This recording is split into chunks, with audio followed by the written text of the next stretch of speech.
प्रिय विद्यार्थियों, आयुक्तालय कॉलेज शिक्षा राजस्थान जयपुर द्वारा एक अभिनव प्रयास जिसका नाम ज्ञानदूत है, राजस्थान के महाविद्यालयों में अध्ययनरत विद्यार्थियों के इस ग्रीष्मावकाश के सदुपयोग और अपने विषय से अद्यतन रहने का एक अनूठा प्रयास है। इस ज्ञानदूत में सभी विषयों में नियमित ऑनलाइन अध्यापन किया जा रहा है।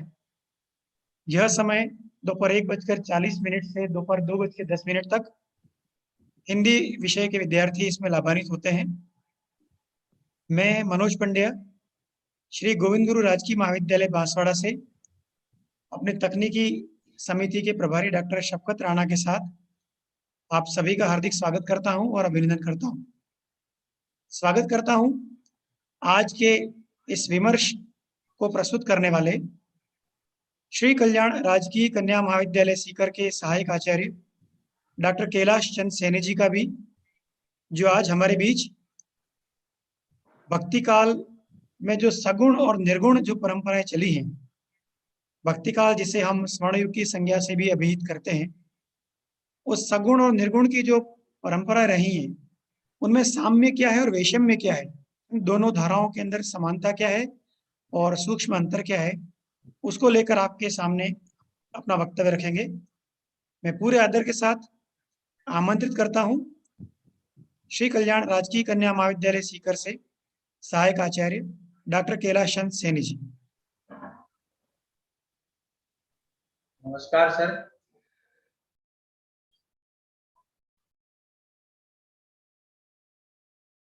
नमस्कार सर, आप सभी का मैं हार्दिक अभिनंदन करता हूं। सर्वप्रथम मैं धन्यवाद ज्ञापित करता हूं इस कार्यक्रम के समन्वयक डॉक्टर मनोज पंड्या सर का कि आपने मुझे इस कार्यक्रम से जुड़ने का यह अवसर प्रदान किया। हार्दिक आभार आपका।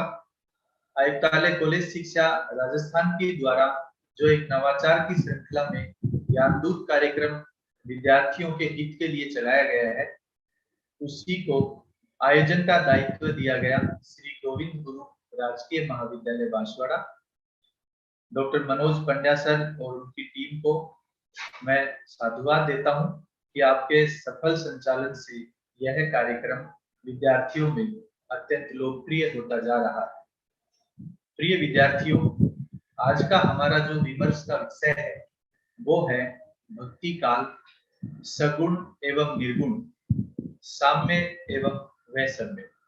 अर्थात आप सभी को विदित है कि हिंदी साहित्य के इतिहास में जो 4 पड़ाव हैं, पहला आप जानते हैं आदिकाल, दूसरा है भक्ति काल, तीसरा रीति काल और चौथा आधुनिक काल। उसमें आज हम भक्ति काल की दोनों धाराओं पर विस्तार से विमर्श प्रस्तुत करेंगे। मैं डॉक्टर कैलाश चंद सैनी, सहायक आचार्य हिंदी, श्री कल्याण राजकीय कन्या महाविद्यालय सीकर से आप सभी से मुखातिब हूँ। सर्वप्रथम भक्ति काल की जो दोनों धाराएं हैं उनकी पृष्ठभूमि के बारे में मैं थोड़ा सा आपका ध्यान आकर्षित करना चाहूंगा। जैसा आचार्य शुक्लानुसार भक्ति काल का जो पहला फलक है, जिसको हम निर्गुण काव्य धारा कहते हैं, उसको आचार्य शुक्ल ने पहली शाखा को ज्ञानाश्रयी शाखा कहा, जिसके प्रवर्तक और प्रसिद्ध कवि कबीरदास जी रहे, एवं दूसरी जो शाखा थी उसको उन्होंने ज्ञानाश्रयी शाखा कहा, जिसको सभी सूफी काव्य के नाम से या प्रेम काव्य के नाम से अभिहित करते हैं। दूसरी जो धारा है वो सगुण काव्य धारा है। उसमें कृष्ण काव्य परंपरा, जिसके प्रसिद्ध कवि सूरदास हैं, और दूसरी राम भक्ति काव्य परंपरा, जिसके प्रसिद्ध कवि तुलसीदास। अब हम इस संपूर्ण फलक को देखते हैं तो हमें यह पता चलता है कि भक्ति काल को डॉक्टर जॉर्ज ग्रियर्सन ने स्वर्ण काल क्यों कहा। उससे हमारी जो विशेषताएं हैं या इसकी जो विषय वस्तु है या जो भक्ति काल की विचारधारा है या इसका जो दर्शन है वो हम समझ पाएंगे। तो निर्गुण और सगुण दोनों धाराओं में हम ये देखते हैं कि एक तरफ कबीर खड़े हैं तो दूसरी तरफ जायसी खड़े हैं। इधर एक तरफ सूरदास हैं तो दूसरी तरफ तुलसीदास है। ये जो कवि चतुष्टय इसको कह सकते हैं, ये जो चार विशाल स्तंभ हैं हिंदी साहित्य के, इन्होंने इस अवधि में ऐसे साहित्य का सृजन किया जो न केवल भारत अपितु विश्व साहित्य में अपनी कालजयी कृतियों के कारण अमर हो गया। इसलिए इसको golden era of Hindi literature George Grierson ने कहा। अब हम जो कबीरदास हैं, आप सभी जानते हैं कि कबीरदास अनपढ़ कवि कह सकते हैं उनको, क्योंकि लिखना वो जानते नहीं थे। मसीह कागज छुयो नहीं, कलम दो नहीं हाथ, वो लिखना पढ़ना नहीं जानते, लेकिन गाते हैं, बोलते हैं। उनका शिष्य धर्मदास लिखता है। जायसी के बारे में भी आप सभी जानते हैं कि वो दिखने में बहुत कुरूप थे। शेरशाह सूरी उनको देख करके बहुत अट्टहास के साथ हंसा, तो उन्होंने बड़ा सुंदर जवाब दिया कि मोही का हंसेसी की कह रही कि तुम मुझ पे हंस रहे हो या मुझे बनाने वाले कुम्हार पर। और उन्हीं जायसी ने हमें पद्मावत जैसा महाकाव्य दिया, जो एक अमर और कालजयी कृति है। अंधे कवि सूरदास ने तो वात्सल्य के सभी कोने कोने झांक लिए, जो हम दो आंखों वाले भी नहीं झांक सकते। उनका वात्सल्य प्रेम या उनकी विदग्धता विश्व साहित्य में अनूठी है, विलक्षण। तुलसीदास ने अपने काव्य सृजन के द्वारा साहित्य शास्त्र के नए मानदंड भी स्थापित किए और हमें रामचरितमानस जैसा एक विशाल महाकाव्य भी दिया। अब मैं मूल जो विषय है उसके ऊपर आपको बिंदुवार बताना चाहता हूं कि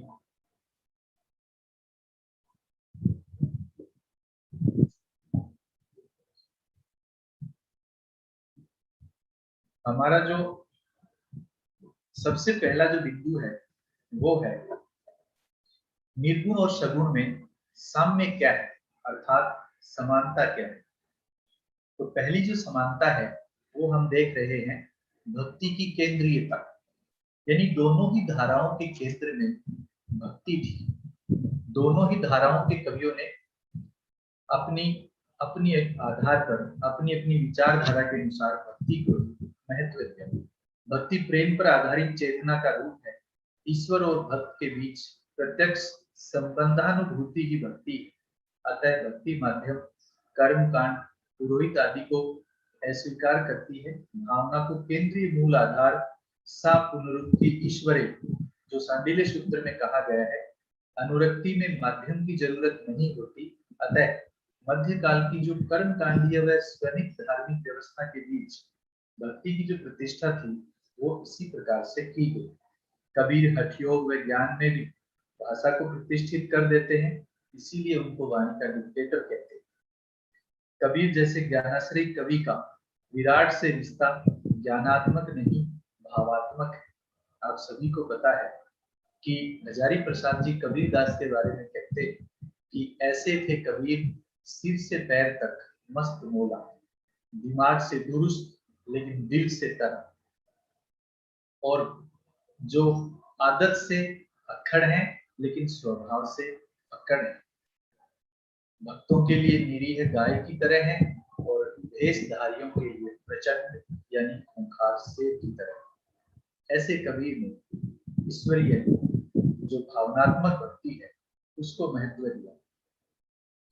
दूसरी तरफ हम जायसी को देखते हैं तो जायसी ने प्रेमा भक्ति को महत्व दिया और प्रेम को आधार बनाकर नारी को परमात्मा बनाकर ईश्वर की आराधना करते हैं और अंत में फना हो जाते हैं, बका की अवस्था को प्राप्त करते हैं। सूरदास को देखें तो उनके भी केंद्र में भक्ति है। वह गोपियों के द्वारा अपनी बात श्री कृष्ण तक पहुंचाते हैं। श्री कृष्ण के साथ वे सख्य भाव रखते हैं, माधुर्य भाव रखते हैं, दास्य भाव रखते हैं, सेवक का भाव रखते हैं।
नहीं चलेगा।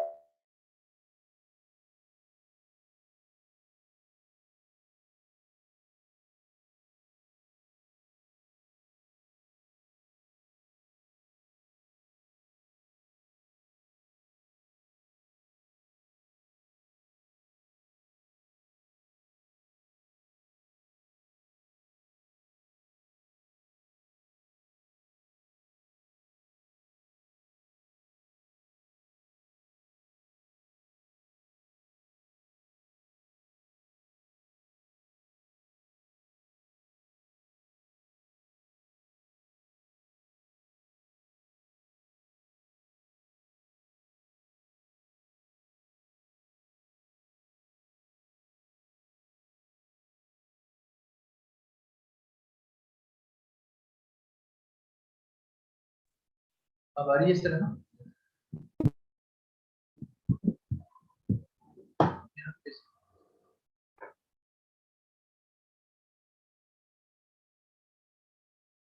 दूसरा जो हमारा बिंदु है वो है गुरु की महिमा। गुरु की महिमा में जी सर, दूसरा जो हमारा बिंदु है वो है शुरू कीजिए सर। गुरु की महिमा। गुरु की महिमा कबीर दास जी ने अपने गुरुदेव को अंग में खूब सारे पद लिखे हैं। गुरु को सच्चा सूरमा बताया है, सतगुरु सांचा सूरमा, दीपक दिया हाथी। या सच्चा गुरु ही ऐसा है जो हमारे अंदर ज्ञान के दीप जलाता है। उसका मार्ग दिखाता है। तो जायसी है, जायसी ने भी स्पष्ट रूप से कहा है कि गुरु सुबह जय पेंशन प्रोग्राम बना के लाए हैं, कहाँ से बना के लाते हैं? हाँ, उसके हर एक पेज का वेरिफिकेशन का क्या आता है? नहीं वो तो एस्टेब्लिशमेंट करेगा उसको पहले। एक कोर्सी को देता है खाली। नहीं, एस्टेब्लिश जहाँ जहाँ भी साइन और इनिशियल करा देने चाहिए। तीनों कॉपी में कराना चाहिए ना उसको। नहीं, ओसी ओसी में जो दिया है वही इसमें है, इसका क्या प्रॉब्लम? वैसे तो क्या है कि जो ओसी वाली जो कॉपी है उस पे हर नीचे इनिशियल एस्टेब्लिशमेंट जो भी है उसका सेक्शन है। तो उसने किया। हाँ, कनेक्शन दूर मतलब जो पास है। अगला जो हमारा बिंदु है वो है लोक जीवन की उपस्थिति। अब हम ऐसा देखते हैं कि आदिकाल में लोक जीवन का स्पंदन नहीं था, राजप्रासादों का अधिक वर्णन था और संस्कृत में भी इस तरह का वर्णन हमें आदिकाल में देखने को नहीं मिला। लोक जीवन का जो सबसे सुंदर वर्णन है वो भक्ति काल में दिखाई देता है। कबीर दास जी ने हर एक व्यक्ति को बड़े गहराई और सूक्ष्म विश्लेषण के साथ देखा। जैसे कुम्हार मिट्टी को रोंद रहा है तो वो कहते हैं कि माटी कहे कुम्हार से तू क्यों रोंदे मोय, एक दिन ऐसा आएगा मैं रोंदूंगी। तो वो माला लिए हुए पंडित जी को देखते हैं तो जब माला छापा तिलक की बात करते हैं और मुंह में राम बगल में छुरी की बात करते हैं, वो बांग लगाते हुए जब मस्जिद में किसी ऐसे अजान करने वाले मुल्ला को देखते हैं तो कहते हैं कि काकर पाथर जोड़ी के मस्जिद नहीं बनाए, ताचड़ी मुल्ला बांग दे क्या बहरा हुआ पाए। तो ये लोक जीवन का एक गहन अध्ययन है उनके उसमें काव्य में। उसी प्रकार से जायसी ने भी तत्कालीन संस्कृति, समाज और इसका वर्णन किया। इसके साथ हम बात करते हैं प्रतिपक्षी चेतना की। जो मुख्य जो समानता है दोनों में, वो इस संसार में जो संपूर्ण भक्ति काव्य एक प्रतिपक्षी चेतना से ओतप्रोत। इसका अर्थ है कि सत्ता से के जड़ीभूत ढांचे पर या तो प्रहार करते हैं या वह जो सत्तारूढ़ उस समय के जो जितने सारे शासक हुए हैं उनकी निरर्थकता क्या है, उनकी सार्थकता क्या है, उसको सामने रखते हैं। कबीर की रचना विद्रोह के स्तर पर है और सूर में उपेक्षा के स्तर पर सीधी वैसी मुठभेड़ दिखाई नहीं देती, लेकिन तत्कालीन परिवेश का चित्रण अवश्य होता है। वे स्वच्छंदता को मूल्य के रूप में प्रतिष्ठित तो जरूर करते हैं। सूफी काव्य में प्रेम के उभय भाव का चित्रण करते हैं, जायसी जैसे कवि। मध्यकाल में पुरुष ही प्रेम कर सकता था, अतः नारी की प्रतिष्ठा प्रेम के क्षणिक दैहिक रूप का खंडन किया गया। स्त्री के आधुनिक रूप के बीच हमें वहीं से मिलते हैं, संबंधों का आधुनिक रूप हमें वहीं से दिखाई देता है। मध्यकाल में प्रेम की यह अवधारणा प्रतिरोधी है। तुलसी द्वारा कलयुग के प्रतिपक्ष में राम काव्य की संस्थापना राजनीतिक प्रतिपक्षी चेतना की होता है। तो कहने का तात्पर्य यह है कि तत्कालीन संस्कृति में जितने सारे ऐसे सांस्कृतिक सामाजिक ऐसे प्रतिपक्ष थे, उनको शिद्दत के साथ उन्होंने उभारा है। आगे हम बात करते हैं कि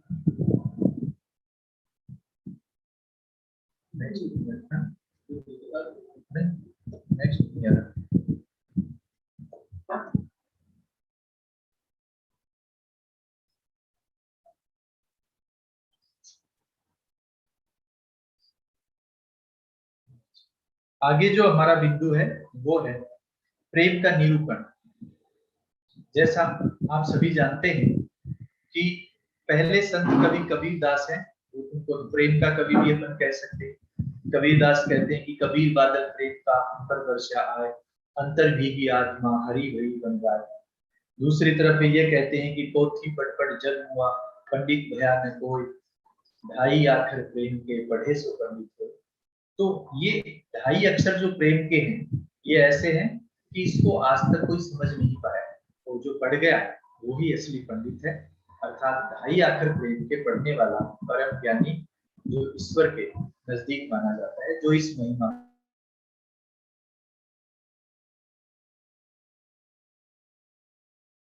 को समझ पाता है।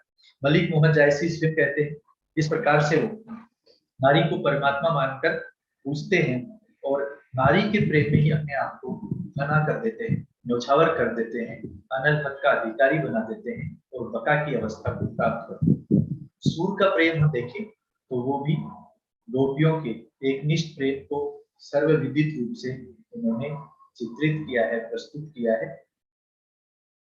और तुलसीदास का प्रेम हम राम और सीता के माध्यम से भी देख सकते हैं, अन्य उनके काव्य ग्रंथों में देख सकते हैं कि सीता का प्रेम एक शास्त्रीय रूप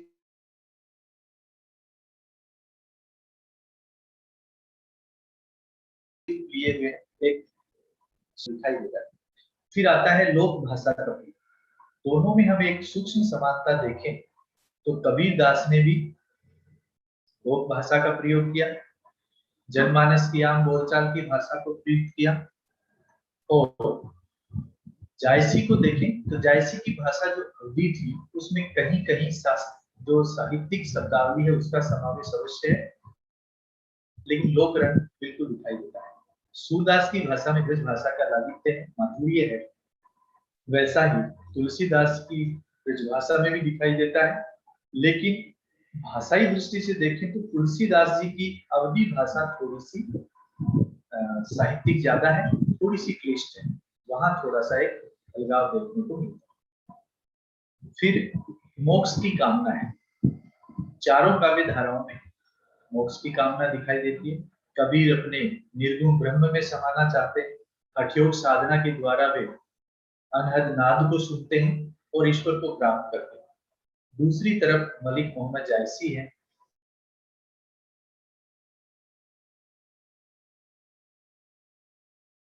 जो सिंघल द्वीप से द्वीप में जाता है, राजा रतन सेन चित्तौड़गढ़ से चलते हैं, उनके मस्तिष्क में प्रेम पैदा हुआ है। वो इश्क मजाजी हैं और इश्क हकीकी, उसको वे रूप के आकर्षण में न जाकर प्रेम के ईश्वरीय प्रेम के आकर्षण में जाते हैं, इसलिए वो भी एक मोक्ष की कामना है। सूरदास गोपियों के माध्यम से, गोपियों के प्रेम के माध्यम से अपना उद्धार करना चाहते हैं, अपना भी कल्याण करना चाहते हैं। तुलसीदास जी ने भी, आप सभी ने पढ़ा है उनको, कि राम की वे सेवा करते हैं, राम का नाम स्मरण करते हैं, राम के जीवन चरित्र को उल्लेखित करते हुए वे अपने जीवन को सार्थकता देना चाहते हैं, मोक्ष की प्राप्ति करते हैं और अंत में उनको मोक्ष की प्राप्ति होती है। जैसे उनके शरीर के कोढ़ फूटा, अंत समय में उनके सारे पाप कट गए और वे राम में लीन, तादात्म्य की अवस्था। ये है आत्मा और परमात्मा का मिलन। आत्मा और परमात्मा किस प्रकार से एक हुई, ऐसा चारों जो कवि उन्होंने अपने अपने तरीके से इसको प्रस्तुत किया है। जैसे कबीरदास का पद आप सभी ने पढ़ा है कि दुल्हन की गादो मुखलाचार, हमरे घर आयो हो राजा राम अवतार, तनरत करी में मन रत करी पंच तत्व बराती, राम देव मोरे पाहु ने आए मैं जोगन में माती, सुर 33 कोटि आए मुनिवर सहस 88, कहे कबीर हम ब्याही चले पुरुष एक अविनाशी। तो एक अविनाशी पुरुष के साथ ब्याह होना तादात्म्य की अवस्था। दूसरी तरफ पद्मावत का रत्न सेन को मिलना तादात्म्य की अवस्था है। दूसरी तरफ श्री कृष्ण का गोपियों के प्रति जो अनन्य प्रेम है, हालांकि श्री कृष्ण वापस लौट करके नहीं आए, लेकिन उनका जो अभौतिक प्रेम है वो ही उनकी तादात्म्य की अवस्था है। जैसा मीराबाई के साथ हुआ, मीराबाई ने श्री कृष्ण को देखा भी नहीं, श्री कृष्ण के प्रति वे भी कांत भाव की भक्ति रखती, वे भी माधुर्य भाव की रखती है, और अंत में रणछोड़ दास जी के मंदिर में श्री कृष्ण में ही लीन हो जाना तादात्म्य की अवस्था को परिभाषित करता है। फिर हम देखते हैं तुलसीदास को, तो वे भी श्री राम में लीन होकर अपनी भक्ति को उस चरम उत्कर्ष पर पहुंचा देते हैं। अब हमारे बिंदु का दूसरा जो पड़ाव है वो है वैषम्य अर्थात असमानता।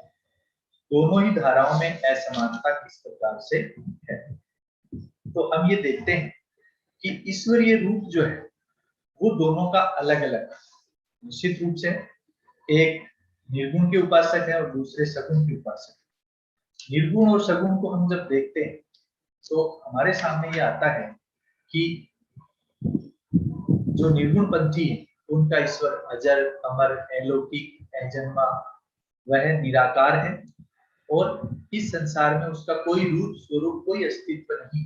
जैसा कबीरदास कहते हैं कि जाके मुख माथा नहीं, ना ही रूप रूप, कुहुक वास्ते पात्रा, ऐसा तत्वरूप कि वह तो कुहुक यानी पुष्प की खुशबू से भी पतला है, अर्थात फूल की खुशबू से पतला होना इतना महीन अनुभव है, ऐसा उनका ईश्वर है। और सूफियों का जो ईश्वर है वो तो नारी में बसता है। ईश्वर सुंदर है इसलिए नारी भी सुंदर है, ईश्वर दैवीय रूप है इसलिए वह दिव्य सौंदर्य का प्रतिरूप दिखाई देता है। दैवीय शक्तियां उनकी सहायता करती है नायक नायिका को मिलाने में। नायिका अद्भुत सुंदरी है जो किसी तिलस्म में बंद रहती है, तो वहां एक ईश्वर का अद्भुत रूप प्रस्तुत है। सगुण धारा में हम देखें तो सूरदास जी का जो ईश्वरीय रूप है वह साक्षात श्री कृष्ण है, जो सगुण रूप से इस पृथ्वी पर द्वापर युग में पैदा होते हैं और अन्याय असत्य अधर्म की रक्षा करने के लिए वे अनेक प्रकार की लीलाएं करते हैं। वैसे ही श्री राम है जो मर्यादा पुरुषोत्तम है, जो वचन की पालना के लिए वन में गए और माता सीता को वापस लाने के लिए उन्होंने रास्ते में भी अनेक लोगों का उद्धार किया, रावण का उद्धार किया, तो वो ईश्वरीय रूप सगुण साकार रूप में है। दूसरा हम बात करते हैं दार्शनिक आधार। जैसा आप सभी को पता है कि निर्गुण पंथियों का दार्शनिक आधार अद्वैत दर्शन, जो शंकराचार्य का दर्शन है। अद्वैत का मतलब ईश्वर दो नहीं है, एक, अर्थात भौतिक रूप से भी आत्मा और परमात्मा एक है। सत्यम ज्ञानंतम ब्रह्म, अर्थात ब्रह्मा ही सत्य है जिसको हम ज्ञान के द्वारा प्राप्त कर सकते हैं। तो इसीलिए कहा जाता है ब्रह्म सत्यम जगत मिथ्या, ब्रह्म सत्य है और जगत मिथ्या। तो इस आधार पर हम इनका दार्शनिक आधार अद्वैत मानते हैं।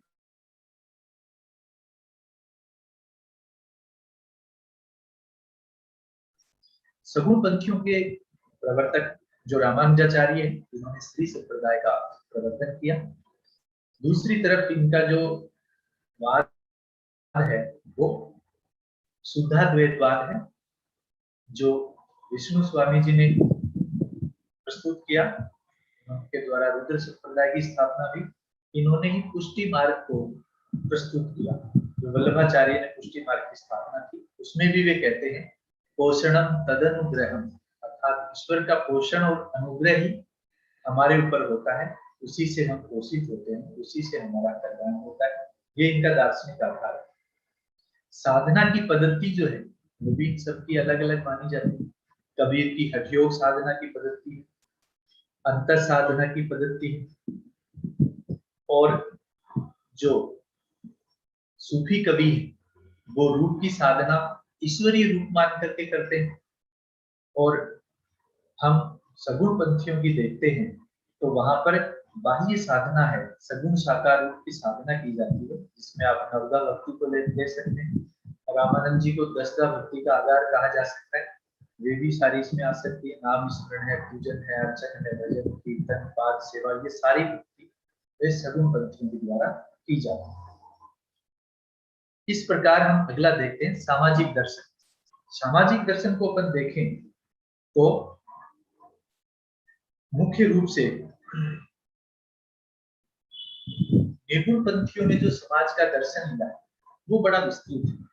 कबीर दास को हम देखते हैं तो वे पाखंड विरोध, मूर्ति पूजा विरोध, वेद मार्ग का विरोध करते हैं। समाज में कुछ भी जो हेय है, त्याज्य है, उसको वे बर्दाश्त नहीं करते और एक बेबाक तरीके से हिंदू हो चाहे मुसलमान हो, सबके ऊपर अपनी वाणी को बेबाक तरीके से चलाते हैं। और ऐसा सामाजिक दर्शन ही उनको एक कवि के बजाय एक समाज सुधारक की संज्ञा देने पर आलोचकों को मजबूर करता है। तो उनका सामाजिक दर्शन जो सामाजिक अंतर विरोध थे उनको केंद्र में रखने के आधार पर अधिक प्रचलित हुआ, प्रसिद्ध हुआ।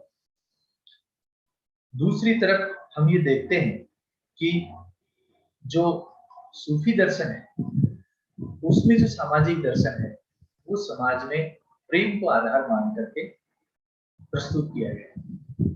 सूफियों का जो दर्शन है वह जिसके मस्तिष्क में प्रेम पैदा होता है उसको इश्क मजाजी बता करके, जिसके लिए पैदा होता है वह एक अद्भुत सौंदर्य की मल्लिका जो नारी है, जो ईश्वर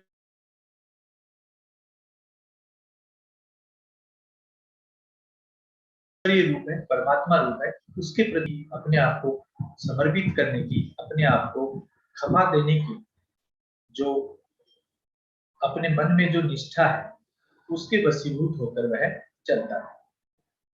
इस प्रकार तुलसी का जो सामाजिक दर्शन है वो समाज को धर्म के आधार पर, संस्कृति के आधार पर, उच्च जीवन दर्शन के आधार पर स्थापित करने की विचारधारा को केंद्र में रख करके किया गया।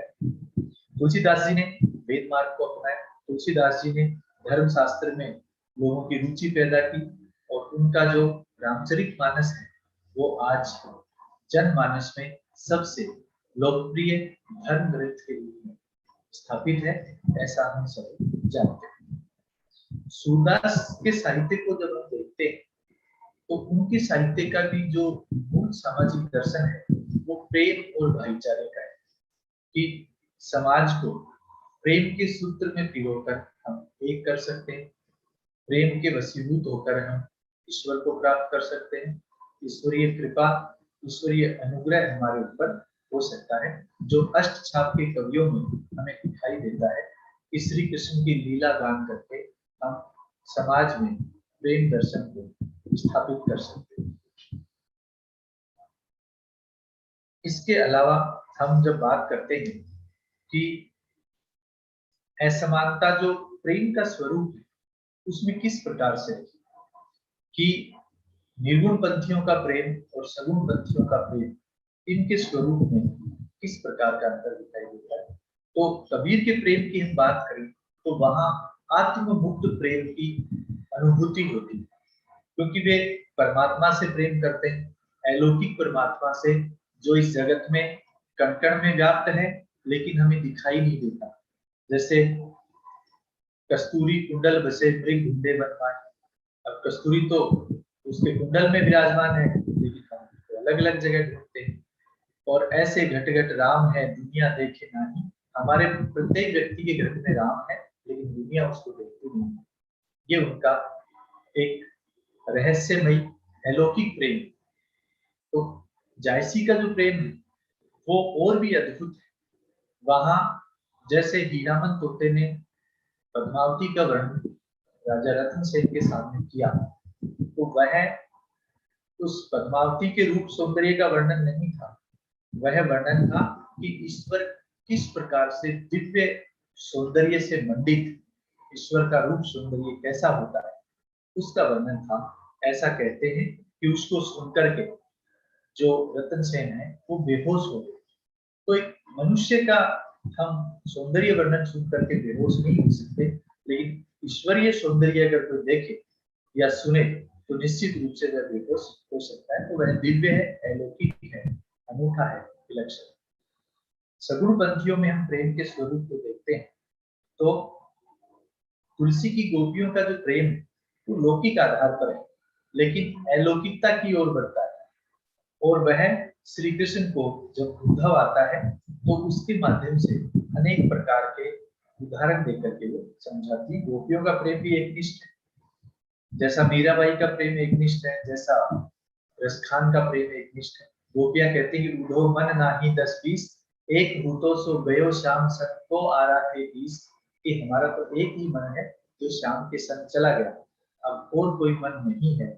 कि ये तुम जो निर्गुण की जो दर्शन की जो खेप हमारे पास लाकर के उतार रहे हो, ये उनको सुनाइए जिनका मन चक्री, अर्थात जिनका मन क्या है, अलग अलग जगह भटकता है, जिनका मन एक जगह स्थायी रूप से नहीं है अर्थात विचलित है, उनको आप बता सकते हैं। तो इस आधार पे देखा जाए तो तुलसीदास जी का जो प्रेम है वो कुछ एक निश्चित रूप से शास्त्र के आधार पर एक गरिमामयी या गरिमा से मंडित या एक उज्जवल रूप में चित्रित होता है। जब नगर से निकलते ही ग्राम वधुएं सीता से पूछती कि भाई ये जो आगे चल रहे हैं ये कौन है, पीछे वाले कौन, तो वह दे नैन कही से दे सैन, कि वह इशारों में ही सैन करते हुए बताती है कि आगे जो चल रहे हैं वे मेरे पतिदेव हैं, पीछे जो चल रहे हैं ये मेरे छोटे भाई हैं। तो वो जो रूप सौंदर्य का वर्णन और इशारे करके बताने का वर्णन, या यूं कहें कि माता सीता का राम को अपने स्वामी के रूप में बताने का जो वर्णन तुलसी ने किया है वो निश्चित ही एक गरिमा से मंडित है। उज्जवल प्रेम की यही प्रस्तुति हो सकती है जो हमें तुलसी में देखने को मिलती है। अगला बिंदु हमारा आता है स्त्री के प्रति लोक दृष्टि। अब दोनों धाराओं में स्त्री के प्रति लोक दृष्टि में कुछ अंतर है। जैसा कबीरदास ने तो स्त्री को गरिमा से मंडित किया, स्त्री की गरिमा को, उसकी अस्मिता को, उसके अस्तित्व को कबीर ने हमेशा उच्च दर्जे पे रखा। लेकिन जायसी को जब हम देखते हैं तो वहां जायसी ने उसे एक अद्भुत और एक ईश्वरीय जामा पहना दिया जिसमें स्त्री को सूफी काव्य में परमात्मा के रूप में हम देखते हैं। नारी को परमात्मा मानना, उससे वह दर्जा प्राप्त करवाना है जिसको हम, जैसे हमारे यहाँ शास्त्रीय रूप से कहा जाता है कि यत्र नारीस्तु पूजन्ते रमन्ते तत्र देवता, जहाँ नारी की पूजा होती है वहां देवता रमते। सूफी दर्शन में नारी की पूजा होती है, वहां देवताओं का कोई उल्लेख नहीं है।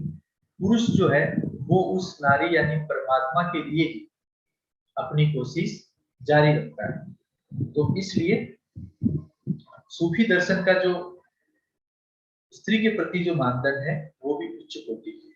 सूरदास में हम देखें तो सूर की गोपियां वो ग्रामीण अंचल की, वहां थोड़ा सा लोक रंजक रूप है, सामान्य रूप है, वो कोई प्रेम उनका उच्च कोटि का है, एकनिष्ठ है, लेकिन वहां जो वर्णन हमें देखने को मिलता है वह सामान्य स्तर पर है। गोपियां श्री कृष्ण की सुदूर कोटि हैं, तो उसका जो भाव है वह एक लोक रंजक रूप में हमें दिखाई देता है।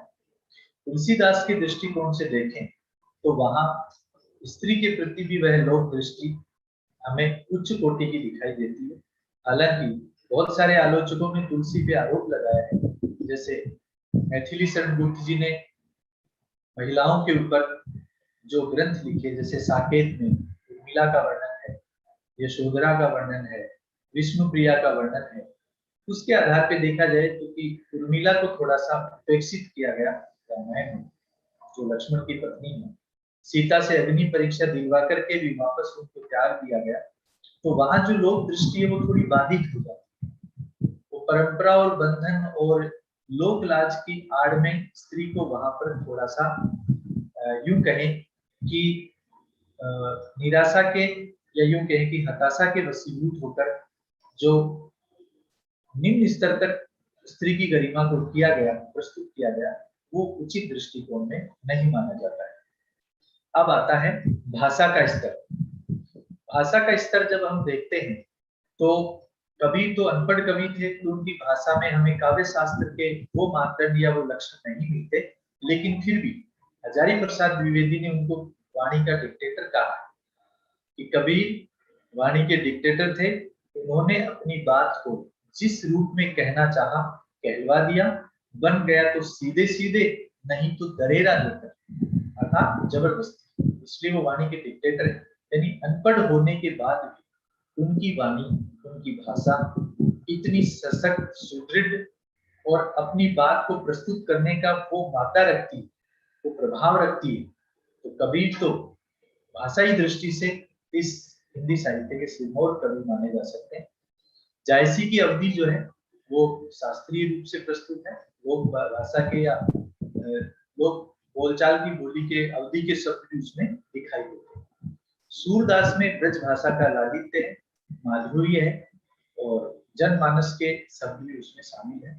तुलसी के दृष्टिकोण से देखा जाए तो हम ये कह सकते हैं कि तुलसीदास जी ने ब्रज भाषा में भी साहित्य लिखा है, जैसे कविता का प्रस्तुत ग्रंथ है, विनय पत्रिका है, और अवधी भाषा में भी उनका रामचरितमानस है, बरवे रामायण है, पार्वती मंगल है, जानकी मंगल है, रामलला नहचू है। ये अवधि के उत्कृष्ट ग्रंथ और मानस सबने पढ़ा है। मानस में अवधी भाषा का साहित्यिक रूप या यूं कहें कि शास्त्रीय रूप जो है वो विद्यमान है और जिसमें संस्कृत का भी पुट दिया गया है।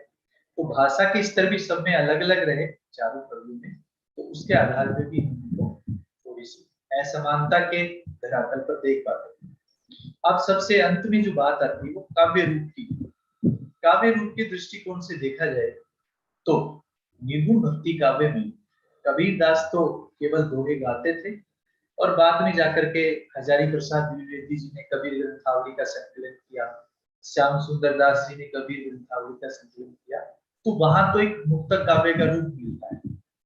जायसी को हम देखें तो पद्मावत हो, चाहे कहरा नामा, मसला नामा, आखिरी कलाम, अखरावट, इन सब में हमें प्रबंध काव्य का रूप ज्यादा दिखाई देता है। मुक्तक में भी लिखते हैं। तो कथानक की दृष्टि से निर्गुण काव्य में कबीर और अन्य जो संत कवि हैं उन्होंने तो मुक्तक रूप को चुना और सूफी कवि जो है उसमें नायक नायिका की कथा होने के कारण वे प्रबंध काव्य में अधिक लिखते हैं। और सगुण कवियों में देखें तो सूरदास ने जो भ्रमर गीत सार लिखा है उसमें कथानक का पुट देखने को मिलता है, बाकी उनके मुक्तक पद ज्यादा मिलते हैं। तुलसीदास जी को देखा जाए तो वे प्रबंध के पुरोधा कवि कहे जा सकते हैं। उन्होंने रामचरितमानस, कवितावली, गीतावली, पुष्पगीतावली, बरवे रामायण, पार्वती मंगल, जानकी मंगल सरीखे अनेक ऐसे ग्रंथ लिखे जिनमें कथानक है, अर्थात वे प्रबंध काव्य में, चाहे वे महाकाव्य हो चाहे खंड काव्य, इनका जो पुट है वो अधिक देखने को मिलता है। अंत में हम निष्कर्षतः ये कह सकते हैं कि हमारा जो भक्ति काल है जिसको स्वर्ण काल की संज्ञा दी जाती है, उसमें जो निर्गुण काव्य धारा और जो सगुण काव्य धारा है, उन दोनों धाराओं में ही चार स्तंभ ऐसे कवि रहे, कबीरदास, मलिक मोहम्मद जायसी, सूरदास और तुलसीदास। इन साहित्य के चार विराट ज्योति के ऊपर ऐसी मसाल बन गई, साहित्य की ऐसी जो ज्योति है वो प्रज्वलित हुई जिसने विश्व साहित्य को आलोकित कर दिया, प्रकाशमान कर दिया। इसलिए अंग्रेज विद्वान को भी, फ्रेंच विद्वान को भी कहना पड़ा कि यह हिंदी साहित्य का स्वर्ण युग है। समानताएं और असमानताएं हर एक युग में, हर एक कवि में हमें देखने को मिलती हैं, लेकिन प्रत्येक साहित्य अपनी मान्यताओं, अपनी विचारधाराओं, अपनी गरिमा या अपने विषय वस्तु के कारण अनूठा और श्रेष्ठ होता है। ऐसा ही हमें भक्ति काल में दिखाई देता है। तो हम ज्ञानाश्रयी शाखा या प्रेमाश्रयी शाखा या कृष्ण भक्ति शाखा या राम भक्ति शाखा, इन सब का अध्ययन विस्तृत रूप से करते हैं तो हम ये पाते हैं कि यह साहित्य हिंदी साहित्य की अमूल्य निधि है, जो हमें रीति काल, आधुनिक या भक्ति काल, जो आदि काल है, उनसे कहीं अधिक ऐसे सांस्कृतिक, धार्मिक और साहित्यिक पृष्ठभूमि से रूबरू करवाता है, जो निश्चित रूप से अक्षय निधि है। और अंत में मैं धन्यवाद ज्ञापित करना चाहता हूं इस कार्यक्रम का आयोजन करने वाले जो समन्वयक डॉक्टर मनोज पांड्या सर हैं, कि आपने मुझे इस कार्यक्रम से जुड़ने का सुअवसर प्रदान किया। और आयुक्तालय का भी धन्यवाद ज्ञापित करता हूँ कि आप ऐसे महत्वपूर्ण कार्यक्रम को चला रहे हैं। बहुत बहुत धन्यवाद, आभार। बहुत बहुत धन्यवाद सैनी सर। भक्ति काल के गुण और निर्गुण भक्ति स्वरूप को आपने बहुत ही वैज्ञानिक तरीके से बहुत सरल शब्दों में आपकी आवाज कम आ रही है सर। आपने छात्रों के समक्ष भक्ति के जो दोनों स्वरूप है, सगुण और निर्गुण, उन दोनों पक्षों को बहुत ही बखूबी, बहुत सरल भाषा में वैज्ञानिक तरीके से प्रस्तुत किया। यह जो सगुण और निर्गुण है, वह आज भी एक सामान्य विद्यार्थी के लिए ही नहीं, एक सामान्य जो जनजीवन में जो व्यक्ति जीवन जीता है, जो भक्ति साधना करता है, जो भक्ति को सामान्य रूप में समझता है कि भक्ति है क्या और सगुण और निर्गुण है क्या। विश्व के सारे पंथ और संप्रदाय इसी सगुण और निर्गुण के इर्द गिर्द ही घूमते हैं, चाहे वह भारत के संप्रदाय हो, भारत के पंथ हो या विश्व के पंथ हो, उनके सबकी भक्ति के बीच में जो सूक्ष्म रेखा है सगुण और निर्गुण की, इसको बहुत ही बारीकी से उसके भाव और शिल्प दोनों पक्षों से कैलाश जी सैनी सर ने बखूबी प्रस्तुत किया है। मैं इस व्याख्यान के लिए सैनी सर के प्रति बहुत बहुत आभार व्यक्त करता हूँ और आभार व्यक्त करता हूँ यूट्यूब चैनल में जो विद्यार्थी ऑनलाइन जुड़े हैं, जो बाद में भी जो छात्र और हिंदी के सुधी पाठक और श्रोता इसको सुनेंगे और देखेंगे, उनके प्रति मैं आभार ज्ञापित करता हूँ। सभी को बहुत बहुत धन्यवाद। जय हिंद। धन्यवाद सर।